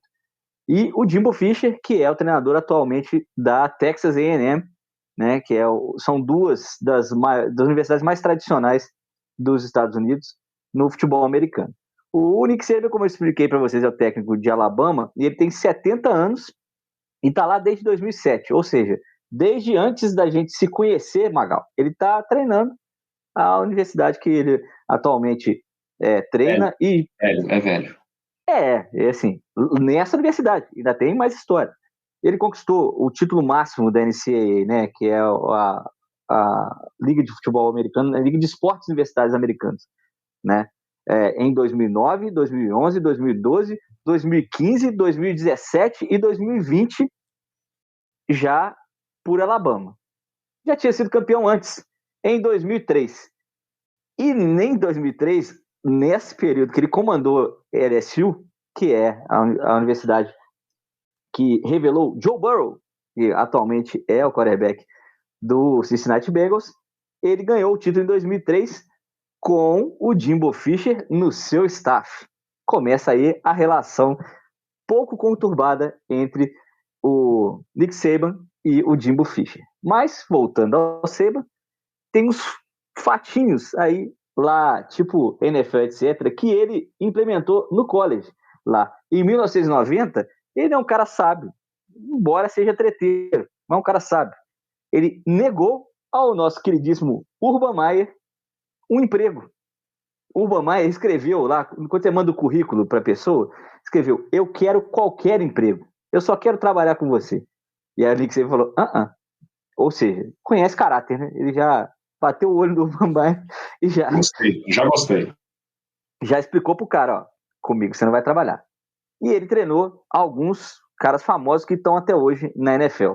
Aí o primeiro vai no seu coração aí, Ticas. Mark Ingram, vencedor do Heisman Trophy, primeiro vencedor de Alabama, foi treinado pelo Nick Saban.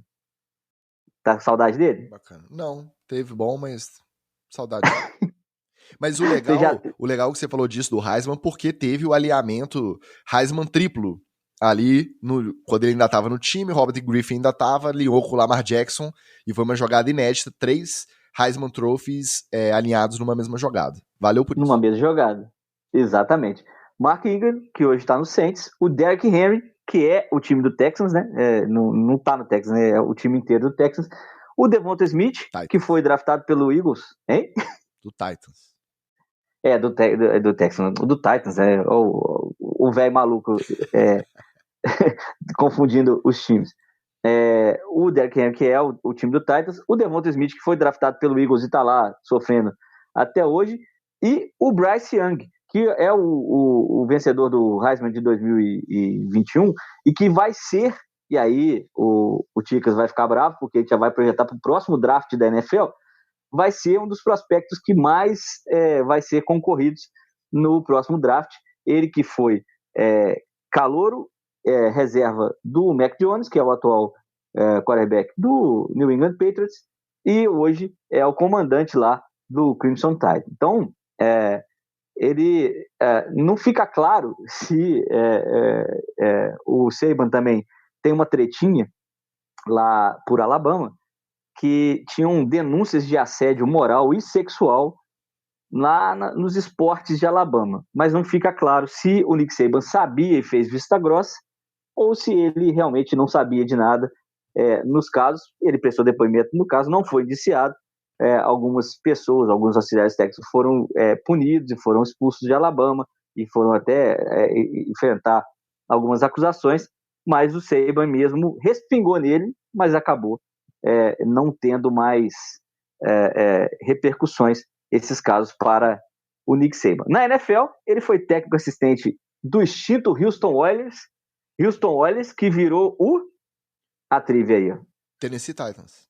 Muito bem, o rapaz está afiado, Magal, está afiado. Porque é muito fácil você responder Houston Texans. Não, o Texans entrou no lugar dessa franquia, né? Colocaram uma outra franquia em Houston, mas o Houston Texans não tem nada a ver com o antigo Oilers, que virou o Tennessee Titans. Ele foi coordenador defensivo do Cleveland Browns, sob a batuta de quem, Magal? Nem ideia. Do senhor Bill Belichick. Agora você imagina você ser o coordenador defensivo do Bill Belichick. Deve ter entre 91 e 94, aguentou bastante, 3 anos. E treinou o meu Miami Dolphins, um beijo pra galera, entre 2005 e 2006. Obviamente, se decepcionou de vez pela NFL, lá em Miami. Falou, nunca mais eu boto o pé nessa liga. Exatamente, e foi conquistar título lá no college. Ele é o responsável por aquela grande opção com o Drew Brees saindo do Chargers, machucado, um pouquinho baleado. E o Dante Culpepper, que estava com o joelho fudido, que estava com o joelho detonado, o Nick Saban foi lá pegar o Culpepper e não pegou o Drew Brees. Então, meu querido, não entende porcaria nenhuma de NFL o seu Nick Saban, tá bom? É exatamente isso que eu lembro dele. Ele só isso que ele fez. O meu quarterback podia ser o Drew Brees até anteontem, que tá tentando desaposentar até. Mas não, ele preferiu o Dante Culpepper. Grande Culpepper, excelente jogador. Muito obrigado, tá? Já o seu Jimbo Fisher, ele tem um currículo menos extenso no college e tal, né? Ele é o John James Fisher, né? Jimbo, como apelido, 56 anos, mas parece que foi táxi porque ele parece que tem a mesma idade. O Saban parece até que tá melhor, mas muito bem conservado do que ele.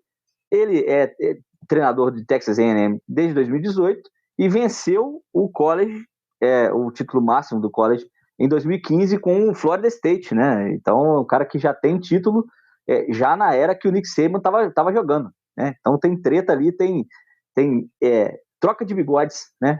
Tem rolar de bigodes entre os dois.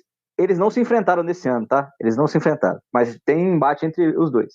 Ele foi coordenador ofensivo e técnico de quarterbacks de LSU entre 2000 e 2004. Ou seja, trabalhou com o Nick Saban naquele título de 2003 da universidade. E aí começa, olha a tretinha aí, ó. Ele quem assume LSU quando o Nick Saban vai para os Dolphins.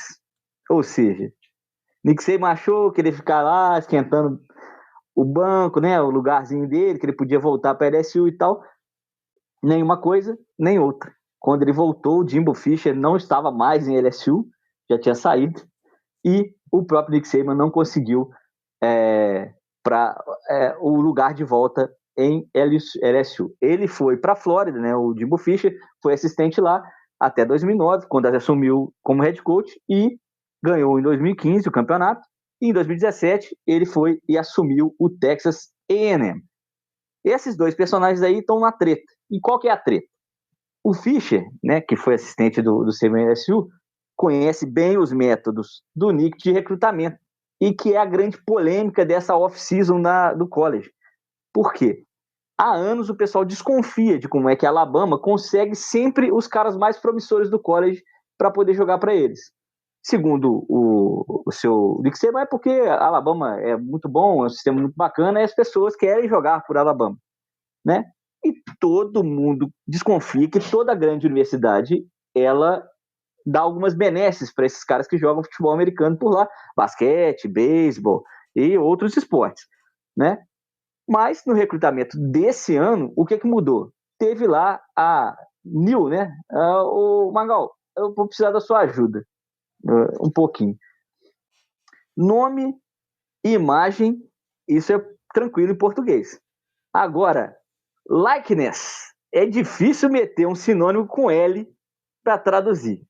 Mas esse inglês necessário vai ter que ser porque a sigla é NIL, N-I-L. Traduz aí o likeness para nós. Likeness é difícil. Pode ser parecido, né? Quão parecido você é, ou pode ser uma agradabilidade, vamos dizer assim. Eu achei que você ia meter uma gostosidade, mas... Gostosidade. Não, acho uma agradabilidade. Agradabilidade. Um gostosismo. Gostosismo.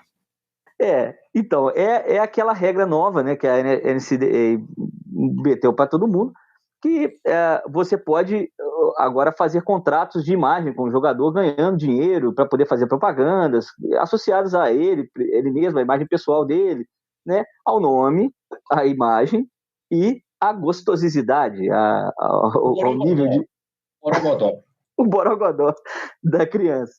Então é o seguinte, ele, usando isso, o pessoal de Texas A&M fez uma coisa que o senhor Nick Saban achou que é algo muito ruim para o esporte. Eles criaram um fundo bancado pelos ex-alunos da universidade para que eles pudessem, a Texas A&M, oferecer aos atletas bolsas, pagamentos, para poder ser remunerados para jogar pela universidade. E aí, o senhor Saban mandou a seguinte frase, meu querido. Jogou no ventilador a seguinte frase. Texas A&M comprou todos os seus recrutados. Ou seja, só teve gente porque pagou, fazendo com eles os acordos de NIL. Nós não fizemos isso. Nós não recrutamos com essa tática. E aí a reação veio de pronto, né? O Saban falou isso num dia, no outro dia o Jimbo Fisher convocou uma reunião, uma coletiva. E aí veio a resposta dizendo que ele, Nick Saban, se achava Deus e que ele não tinha moral nenhuma para poder falar e que ele, Jimbo Fisher, conhecia muito bem seus métodos de recrutamento no melhor estilo. Eu sei o que você fez no verão passado. Então, jogou a fofoca no ar. Quando você mete essa de eu conheço seus métodos, isso aí você está jogando a fofoca no ar. Fofoca aí, não, eu sou contra. Tem que botar a fofoca na mesa. Esse negócio de jogar lá, eu conheço seus métodos. Não, eu conheço seus métodos e são o seguinte, o senhor fazia desse jeito, naquela outra ocasião o senhor fez desse jeito, o senhor comprou carro para o jogador fulano, o senhor pagou apartamento para o jogador ciclano. Eu quero fatos. Não pode fofoca no ar assim, não. E aí, quem já estava desconfiado do processo de recrutamento das universidades teve certeza. E nunca foi nada liso, nunca foi nada bacana. Agora, além da treta, ô Ticas, para quem que você está torcendo para esse cabo de guerra aí? O Nil mudou muita coisa e já entrou com o pé na porta de todo mundo. Eu gostei do Jimbo Fisher não ficar nas entrelinhas. Ele convocou não sei se foi coletiva ou reunião. Uma coletiva. E ele falou. E aí eu ouvi uns áudios que são muito engraçados, porque o repórter tenta seguir e ele fica resmungando no fundo assim, Deus ele é Deus sim, tá bom. Melhor técnico da história, assim, tá bom. Só que isso tudo, você imagina... Mania de velho, né? Resmungão. Não, e velho com sotaque texano. Então você só fica ouvindo um resmungo assim atrás do repórter e interrompendo toda hora. Então gostei da treta. Eu esperava que quando ele viesse pra se defender, ele virasse e fizesse igual o Magal tá questionando. Pô, você vai ficar falando que você sabe e não vai falar o que é? Então, se é pra jogar no ventilador, joga de uma vez. Não, porque teve tal ano que você deu o carro pro moleque lá e jogar pra você, e isso na época era proibido, não podia fazer. Então, ficou essa parada meio passivo-agressiva. Podia ter sido melhor. Agora, faz falta, porque isso é uma treta direta. Ele falou também que o Saban tentou ligar pra ele, no número pessoal para justificar, e ele simplesmente botar panos quentes, ele ignorou as chamadas, ele não atendeu. O que eu acho que falta na NFL é mais treta, sim. É um técnico com o outro mesmo. Não, eu já trabalhei com você, eu te conheço, eu conheço a sua laia, rapaz. Na NFL tinha que ter mais isso. Ô, Magal, o processo de recrutamento do Luxemburgo, né? Você é moleque, já tirei mulher do seu quarto. E tal. O processo de recrutamento do college já passou na hora de mudar mesmo, ô Magal? Não tem jeito, os caras são profissionais. Não, cara, sabe o que tá mais me dando dor no coração disso aí? É porque, Alabama vai lá e chuva de dinheiro pros caras. Aí vai lá o Texas A&M, chuva de dinheiro pros caras. Aí eu pergunto, e a nossa querida, aqui no coraçãozinho da NFL, etc., o Nebraska Cornhuskers, o que eles têm para oferecer pro cara ir lá? Oferecer o quê? Milho? Pamonha? O milho pamonha na cantina aqui, comer pamonha à vontade. Papa. Isso aí é que me dói. Isso é que me dói. Porque o que os caras vão ter para oferecer? Isso é uma sacanagem, pô. Entendeu? Agora, vamos ser honestos aqui. Se o senhor Nick Saban botava dinheiro por baixo dos panos, fazia igual vó, né? Enrolava aquela notinha de 20, botava na mão do neto aqui, ó. Não conta pro seu pai que eu te dei, não, hein? Se o Nick Saban fazia isso e recrutava gente, e agora existe uma regra que permite fazer isso, gente, se existe a regra, aí não dá pra você chorar, pô. Aí não dá pra você chorar. Vou lembrar que Texas A&M não foi a única que fez isso, não. Estabelecer coletivos, fazer uma vaquinha online, por exemplo. Agora, teve universidade que fez.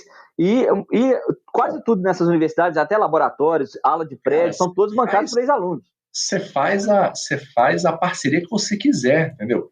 Quer fazer parceria com o Hooters, para o jogador poder ir comer lá todo dia de graça. Você quer se pode, se agora está na regra, beleza.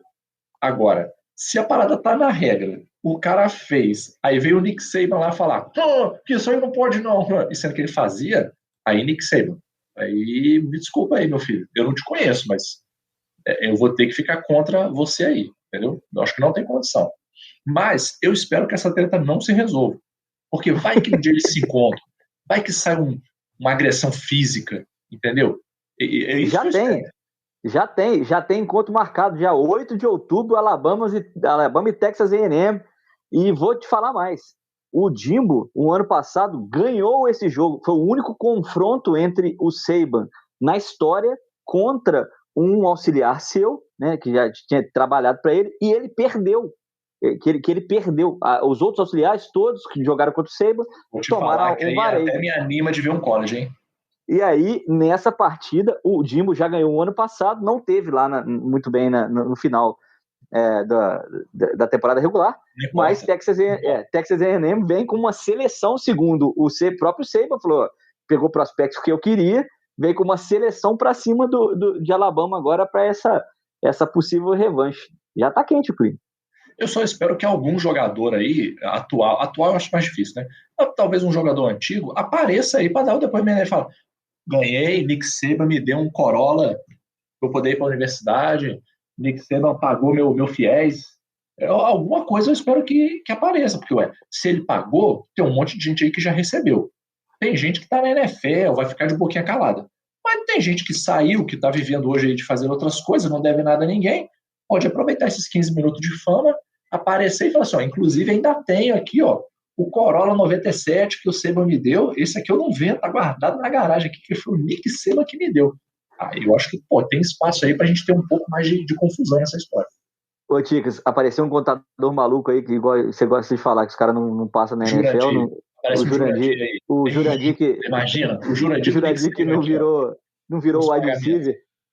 E só para poder contextualizar esse jogo, como é que ficou tão marcado na história do Nick Saban, ele encerrou uma sequência de vitória de 100 jogos do Saban de Alabama sobre as universidades que não estavam ranqueadas. Texas A&M ano passado não estava ranqueado e o Jimbo Fisher foi lá e ganhou do Nick Saban. Antes do jogo, Antes da temporada, o pessoal tinha entrevistado o Jimbo Fisher, falando, e aí, você vai jogar contra o Nick Saban e tal, tem confronto entre vocês são da mesma divisão e tal. Aí ele falou assim, nós vamos espancar o bumbum dele para poder deixar no linguajar mais apropriado. Palminhas no bumbum. Vamos espancar o bumbum dele. E aí, o Nick Saban tinha respondido, aonde? No golfe? E aí, ele teve que engolir essa. Ele teve o bumbum espancado pelo Jimbo Fisher. Essa rivalidade vai longe. Tô gostando do Nick Saban, apesar dele ser meio treteiro, tô gostando dele. Vai longe essa rivalidade, Chicas. Se eu começar a assistir college, vai ser um jogo por temporada, Alabama versus Texas A&M, vai ser só esse. Agora, capaz também de eu ir direto pro final, esperar o final, só pra ver se vai ter aperto de mão, se vai ter trocação de socos idosos, hein? Podia dar uma nota de $1 na mão do cara, imagina que toque, que foda. Acabar o jogo, você faz que vai dar a mão, dá uma nota de $1 pro cara assim, ó. Porra. Então, e aí, com o ano passado, com essas provocações, teve aperto de mão. Todo mundo também estava perguntando se ia ter aperto de mão, se ia ter... Eles estavam até com sorrisos no rosto, estavam até no clima mais amistoso. Acho que dessa vez não vai rolar, não. Azedou o caldo. Bela treta. Podia ter, sei lá, já pensou, uma treta Matt Patricia, na época que tava nos Lions, com Bill Belichick, mas aí ia ficar ruim pro Belichick. Mas de repente pode ter uma agora atual do Matt Patricia com o Joe Judge na briga aí pelo carro. Dentro do time. Dentro do time, eu ia adorar, ainda mais sendo do Patriots. Tem mais gente aí, o nosso amigo Anderson também falou que agora ele vai pegar pra assistir, porque a treta é boa. Nada como uma treta pra poder movimentar, né? Podia falar o tempero da vida, tio. Podia falar pro glorioso Mudo também invocar com algum outro técnico aí durante a semana, no pré-jogo. O que vocês acham da ideia? Eu acho que se a moda pegar aqui, a gente tinha que ser alguma coisa tipo, sei lá, Rams contra o pessoal do Bucks, né? Vocês tem que procurar esse pessoal aí. Se bem que a gente já tem um personagem assim, né? O Dan Campbell, ele é um cara que pode tretar com qualquer pessoa, a qualquer momento. O Chama que veio fez chacota do Belichick aí no draft. Aí. Já podia dar uma tretada, já podia dar um dedo na cara de alguém, pelo menos. O famoso mais velho. Sua mãe não é homem, cospe aqui e tal. Tem que ter alguém pra incentivar. A NFL já tem bastante treta, não precisa de um veinho intimando o outro, não. Vamos deixar isso aí pro college, que às vezes movimenta mais o college. Aí, só aqui, né, no NFL, etc., contando o pessoal que tá assistindo a gravação, o pessoal que tá ouvindo, já tem 2 que não gostam de assistir college, que assim, esse jogo 3, né, porque o Magal também não assiste, assim, temporada inteira, não, ele vê o que tá passando. Então tem 3 que lembramos. Dia 8 de outubro vão ligar ali, 8 de outubro tem Texas A&M e Alabama, vamos ver se os vêm, se bem que até lá eles podem se resolver, né, vai saber. O Wallace excelente reportagem aí do Wallace, ele só pecou num detalhe. Ele não fez nenhuma referência ao clássico da cinematografia mundial, Dois Velhos Rabugentos, com Walter Matthau e Jack Lemmon, o filme clássico de velho tretando com outro. Faltou esse toque aí na sua reportagem, mano. Assim como também não citei o Vovô Simpson gritando com a nuvem, que é um retrato dos dois, velho. Exatamente. Então, já fica essa recomendação do Magal aí pra quem quiser pegar pra assistir, ou você pode esperar o dia 8 de outubro e ver os dois velhos rabugentos, um na frente do outro ali, comandando cada um a sua equipe. O Wallace, recomendações, dicas, seus abraços, a hora é essa. Um beijo e pedidos de torcida, pensamento positivo, Imperadores na semifinal do Gerais Bowl contra o Ipatinga Tigres. Vamos receber eles mais uma vez aqui em Juiz de Fora. O Tigres ganhou a sua partida contra o Gladiadores no último domingo, então no próximo domingo, dia 29 às 10 da manhã, tem link no YouTube para você ver da FENFA, né, Federação Mineira de Futebol Americano. Então procura aí JF Imperadores rumo ao Gerais Bowl. Agora é ganhar ou ir para casa, e a gente não quer ir para casa de jeito nenhum. E na verdade, se a gente ganhar, a gente continua em casa, né? Porque nós vamos ter a melhor campanha. Mas tudo bem, não vamos jogar na cara dos outros isso aí, né? Vamos jogar na cara dos outros. Vamos deixar quieto. Então ficamos assim. Um bom jogo pra vocês. Quem puder acompanhar, pra mandar aquela energia positiva pra ver esses meninos maravilhosos batendo capacete contra uma OL no final de semana. Repete só pra ficar bem marcado. É domingo, que horas? Domingo 29, 10 horas da manhã, no campo do Instituto Metodista Granby. Se você tá em Juiz de Fora, a entrada é de graça pelo portão da Batista ali. É só entrar, chegar, tem água gelada vendendo, tem uns salgadinhos lanchos também, e tem nós em campo. E você que não tá aqui nas imediações de Juiz de Fora, compre a passagem, dá tempo, mas também pode acompanhar pelo YouTube, nos canais da Band Esportes. Aliás, procure Band Esportes, é mais fácil de achar, que aí a Penha vai estar transmitindo. É chique demais. Então, boa sorte, meus amigos, se protejam, vençam mais essa pra nós, e semana que vem vocês contam o que deu. Semana que vem, NFL 87 está de volta. Um abraço e valeu! Valeu.